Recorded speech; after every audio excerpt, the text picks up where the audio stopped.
If you're taking the MCAT, you have to be able to analyze acid strength based on the structure of a molecule. In this question, we're asked, which of the following carboxylic acids have the lowest pKa? In my opinion, when you're looking at the structure of an acid like a carboxylic acid, it's best to draw out the conjugate base. So I've drawn the acid there, and here is the conjugate base. Make sure you understand that whenever this hydrogen leaves, the electrons in that bond both go to the oxygen, and that's why we have this extra lone pair. What you want to do now is think about how stable is this conjugate base. As the stability of the conjugate base goes up, the acid strength also goes up. Because the molecule is basically saying, I am okay existing without the hydrogen, so that hydrogen can leave. And the stability of the conjugate base completely depends on how well it can handle that extra electron density. Things that will help it do that will be things like highly electronegative atoms, electron withdrawing groups, which is just more electronegative atoms, or resonance structures, where the lone pair that was gained can form a new bond to help spread out that negative charge,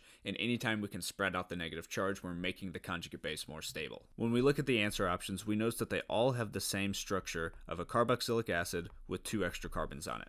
And then they only change based on the group that's on this carbon or on this carbon. And so what we're looking for is how much does the group that's added to those carbons help to spread out this electron density. For each one of these answer options, I'm going to erase the H and redraw it with the extra lone pair to show that it's the conjugate base. Now we're going to look at this group, this group, this group, and this group, and see how well they help spread out the electron density. For option A, this is a CH3, and that does not pull any electron density towards it. In fact, it's actually considered an electron donating group that's going to contribute electron density to the rest of the molecule. So this will actually make it a less stable conjugate base. The OH group is electronegative, so it's going to pull electrons towards it, which helps spread out the electron density, stabilizing that conjugate base. So option B is a stronger acid than the molecule would be without the OH group. Option C, we're doing the same thing. The Cl is very electronegative, so it's pulling a lot of electron density towards it, and this one is also a stronger acid than the molecule would be without the Cl group. The NH2 group is also electron withdrawing because of the electronegativity, so once again that would be a stronger acid than the original molecule. I want to point out real quickly that for OH